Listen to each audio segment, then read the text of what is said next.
Hello, I'm Debs, and this is Debs Made This Welcome. Today I have for you some Tauko inspiration. So hello, I've not been here for a bit, sorry, no, life.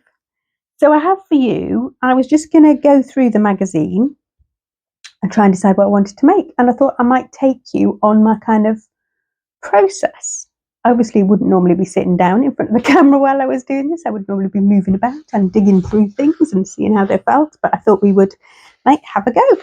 So I haven't had this magazine before. I've never used Tauko before. I've had Fibre Mood before, and I've used a couple of the French magazines briefly in one episode of Birder. But so yeah, this is new to me. This is issue 14 and it's all about denim. And I pre-ordered this from Fleur, Kaylee, lovely Kaylee at Fleur. And she does have other kind of past copies if you wanted to kind of have a look at those as well. But there was a couple of pictures that I saw of this that kind of sparked my interest.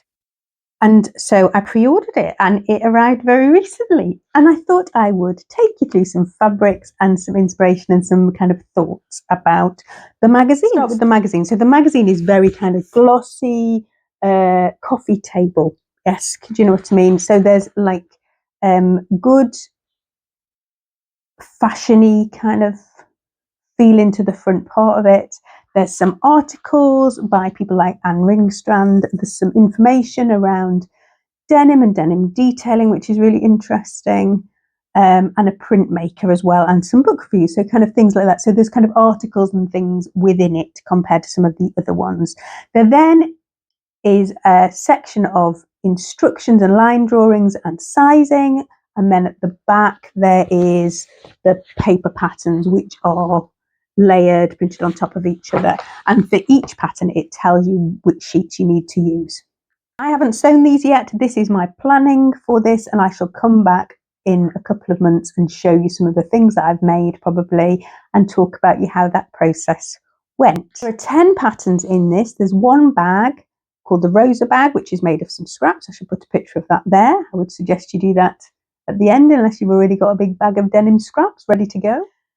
There is also 2 jacket patterns, which I'm not going to discuss in detail because I don't need to make any more jackets at the moment. So army jacket, which is kind of like a nice colour blocked, neat one. I'll put a picture of that there.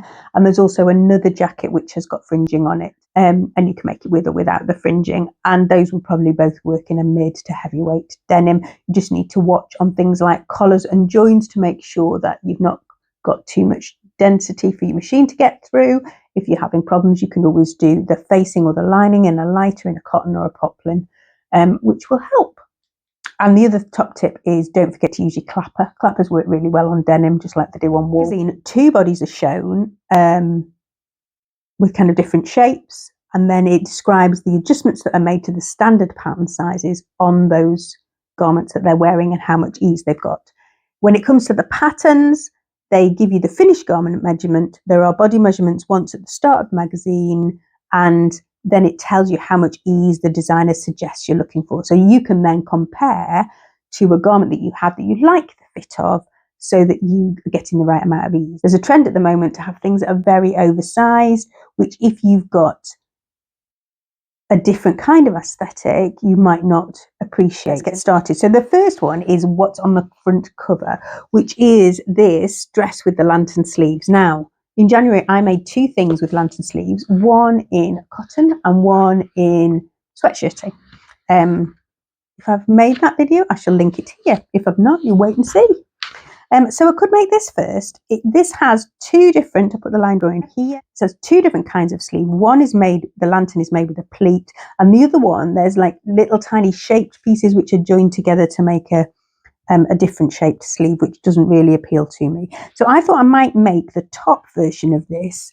I don't think I would top stitch the pleats, and I think probably it might work really well in a mid to light to midweight linen would look really nice in it, like something that's got a plain colour but some texture, and then those pin tucks might be nice, or a poplin. The thing that I'd got in my stash that I reached for was this. I think things that have got too much of a pattern on, you look at some of the images on Instagram on that, if you're still on Instagram, on the hashtag for Tauko14, people who've got like a real printy print, the pin tucks are just getting a bit lost in it. So I'm not sure that that's the way to go. So I'd got this, which is a Cocker print poplin, which I thought was quite nice. And I thought that might kind of do the thing. It probably just depends if it's got enough puff. I think the lantern sleeves have got a lining to them, so that'll obviously help with kind of generating that volume. And if you didn't produce something with volume, then it kind of sit a bit flatter, which would still be lovely. It would just be a different look. So you kind of want to try and envisage how the fabric's going to behave in those design details and see if that's the way that you want it to look. Next we have the Vertex trousers. So these is kind of like chic denim, I think. So this is aesthetic utility, I think they called it. And I didn't have something that was quite right, but I've got something that's nearly right. So this is a cord, a fine wale corduroy. So maybe a 21 wale corduroy. Now this is not the correct thing because this has got some stretch. And I think you probably need it to not have stretch because you want that kind of structure to it. But if you've got some 21 wale cord in your stash that doesn't have any stretch, I mean, this colour would be lovely. It's my current favourite colour. But as you'll see from some of the other things that I have, and I do tend to buy this colour. So yes, I think that would work really well for the trousers. They have got a tapered leg, they've got a buckle front and a buckle at the back as one of the options, and a plain kind of shaped back as the other one. I'll try and put a picture of the line drawing here. There's a dart across the bottom. And I think you might have to kind of play with these a little bit to see shape-wise. But I have a pair of Cosetures, which have got a kind of really similar vibe, and I really like those. The other thing I've got that might work, although I think it's probably a little bit too rigid, this hasn't been washed yet. So this is a salvage denim, and I thought it was worth just showing you this so you can see what it looks like. So you can see that it kind of stands up by itself. It's got these selvages which are very beautiful on it. It's very narrow. I think that's probably 90 wide, if that's 75, maybe 75 wide. And I think I've got 5 or 6 meters, so I've got enough, and it's this lovely, lovely deep blue. So maybe Tauko magazine is what's going to help me. But you can see, compared to the poplin, that this is, it's got a body of its own. It's not going to go anywhere. This will also kind of develop that whiskering over time. So at the moment it's like a really flat blue, but as it's worn, it's going to get creases and movement in it.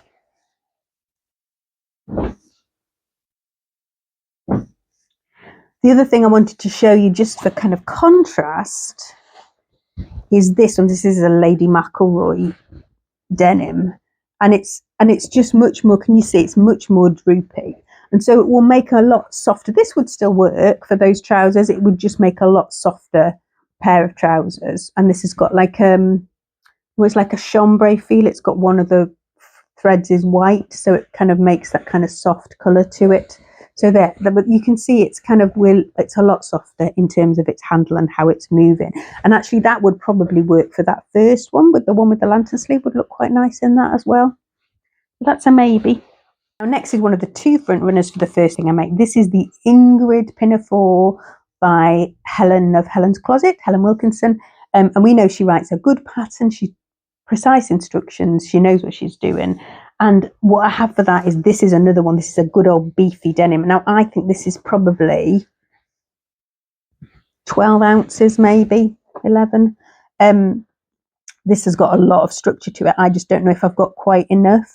This would, so you can see in the picture that I'll put here, it's got a real A-line shape to it. And if you made that in that softer denim, like that khaki one, it would just flop. Which if that's how you want it to look, that's fine. But if you try and make it in something that's not got the structure, you're not going to get that sharp A-line appearance to it.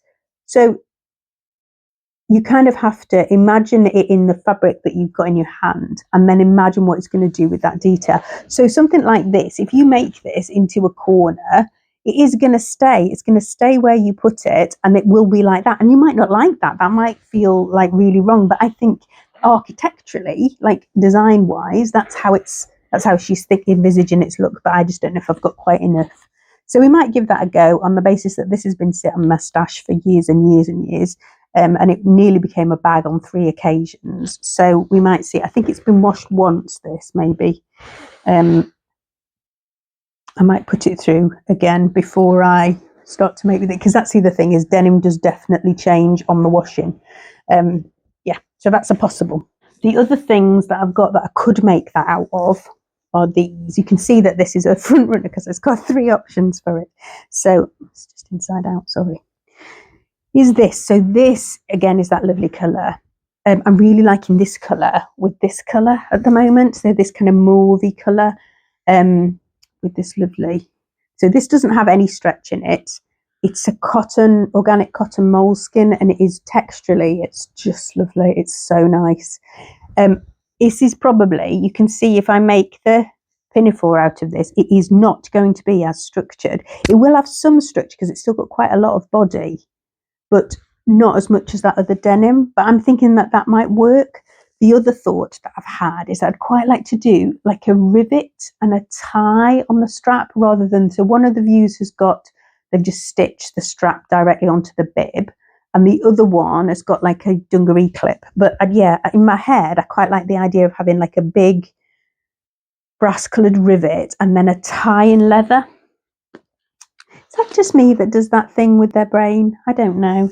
The other thing that I had, which is the first thing I reached for when the magazine arrived, is this. Now, bear with, I know I'm slightly nuts. So this is a Laura Ashley upholstery fabric, so curtaining and upholstery, which has got these kind of stripes of floral on it in this really nice kind of mid-green colour. Now this was I was going to make an apron for somebody at Christmas, and I still haven't done it actually, but that's probably why I thought about the pinafore.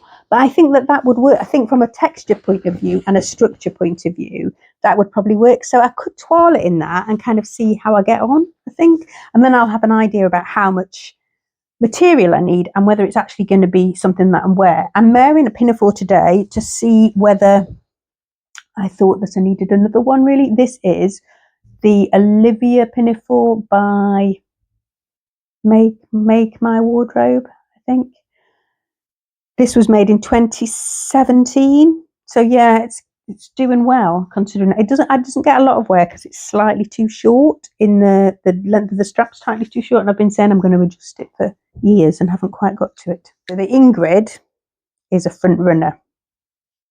Next is a jacket, we've talked about those, and then next is the Nepeta, which is a curved hem dress made by Hazel Hen Patterns. Now, in my head, so this is really simple. It's got a yoke at the back and then a pleat, and it's got a pleat at the front, and then the facing kind of folds out to make the collar. So really, and then a curved hem. So this could probably be rocked in a wide variety of fabrics. You could do this in a chambray, or you could do it in a tencel denim. You could do it in a needle cord, would be lovely. You could do it in a cotton poplin. You know, the world's your oyster, really. But you can see how much lighter we're looking than the others, and I think it would be really nice in a pattern. So some of the poplins that I have in my stash at the moment are. This is one, I always get this one the wrong way up, and I have to think about it. I'm going to have to be really careful when I cut it out to make sure I cut it out the right way, because it nearly looks right the other way up. So this is a Liberty poplin in these purples with these rainbows on, which I just think is really pretty. So this was my birthday present in 2018, and it still is not sewn. So this is getting sewn into something this year. It was going to be a Trillium made by Ray last year, and I didn't get round to it, so I don't know. I don't know whether it is supposed to be that or not. The other one that's floating about which is a tricky one to use for pattern placement, is another kind of quilting rate cotton, and this has got a panel on it. So it just depends if there is enough length from the top of this to the bottom of the panel, from my shoulder to where I want the dress to end. You see in the pictures that I've shown you that there is a tunic length and dress length, but I am not really a tunic wearer. That's not really my vibe, although occasionally I put a dress over a pair of cuffed jeans. But look at the illustration on that. It's so pretty, so pretty. This came from a company called Sewing Sanctuary, and the lady there designs all the material as well, but it's got it's a really nice soft base. That it's got a lovely hand to it. Yeah, so that's the Nepeta, which I think if you made that in a linen, that would look beautiful in a linen fur. You just wear it forever, I think, possibly. Next is the first of 2 jumpsuits. This is the Queenie jumpsuit, which you can make plus or minus sleeves. Now, this really puts me in mind of the V9075 jumpsuit, which is a really old pattern that I've made lots of versions of, but I don't currently have any that fit me. So that was on my list of things to remake. And then when I saw this, I was like, ooh, I could make that instead. The difference is this has been made in like the striped railroad denim, and you can see that it holds those legs nice and wide. So if you made it in something softer, you're going to get more drape across the leg, but I think that's okay. I think I can kind of go with either way. So I had in my stash that I thought might work. I've got 2 options. So this is something that I thought might work. This is a linen blend, and it's got quite a lot of body to it, but tons of drape, so you wouldn't get those sticky outy legs. This Ruth Creates gave me this because she's very lovely, and I really love the colour. It's like a deep bluey purple colour, really nice colour. It has got a little bit of stretch to it, this, so which is not actually what's called for, but I think it would probably just make it feel really comfortable. There's princess seams, so you don't want too busy a print and then have to kind of either disrupt the print or have to try and pattern match across your princess seams, because that's not going to work. So I thought making it in a plain might be the first way. The other thing that you could do is to make it in a canvas. Now I wouldn't, because of the princess seams, I probably wouldn't make it on this one, but this might work for that pinafore that we looked at before. So this is a canvas, cotton canvas by Cocker again, which means it's narrow. This is one that has nearly become trousers. It's nearly become a bag, and I don't have very much. I've got 2 meters. Oh, it's not that narrow actually. 2 meters of that, which is called Framework by Ellen Baker, and that was a thrift fabric that I bought from some kind of reseller. I just really liked it. So that's sitting about, and I thought that might be quite nice. Also might be quite nice for those trousers, actually. They might look quite nice in it. The only thing you've got to watch is if you've got a stripe on a tapered trouser, you have to make sure it's balanced, otherwise it looks kind of really weird. Okay, next is the other jumpsuit, which is the Artemis jumpsuit. And this has been made by Suni, I think, who's Thread Bitch Brighton on Instagram. Really interesting follow. She makes some really nice things. And so she's designed this zip up the front jumpsuit, which has a wrap component to it, so it's like modifiable, body fluctuation appropriate. But the samples are made up in something that's a lot more kind of droopy and drapey. And so the things that I came up with were, number 1, this tencel denim, which you can see has got tons of drape movement and obviously lots of creases, which has been in my stash for a while, but I think that would be really nice. That would be a really lovely thing to pop on and feel very comfortable in. And the other thing that I had was some needle cord. So this is a sea salt needle cord. This is the right side, and this is the wrong side, but I quite like the wrong side. Anyway, on the right side, we've got this check, and you can see that it's still got that kind of move and shift. And I think that would make a really nice kind of this season jumpsuit. You would obviously have to be paying attention to the pattern matching across the front because the zip. So yeah, not for the faint of heart if you're bothered by the pattern matching, which I would be. But yeah, a needle cord would look really nice in that actually. And I think a plain needle cord would be beautiful in it. So slightly tempted, but obviously trying to reduce what I'm buying and use some of these beautiful fabrics. And the other thing that I thought you could make that Artemis in, which is not listed, is a viscose twill. Because how nice would that look in it?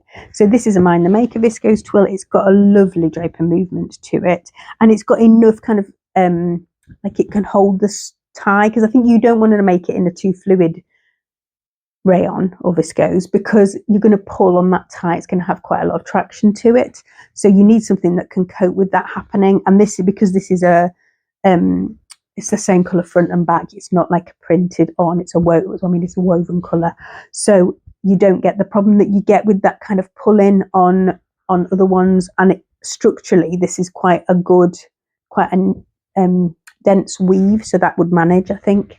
So yes, that's also a possibility. The one that I've left to the last is one that I'm not bothered about. I'll put a picture in here because if it's your bag, then I'm sure this is a really good pattern.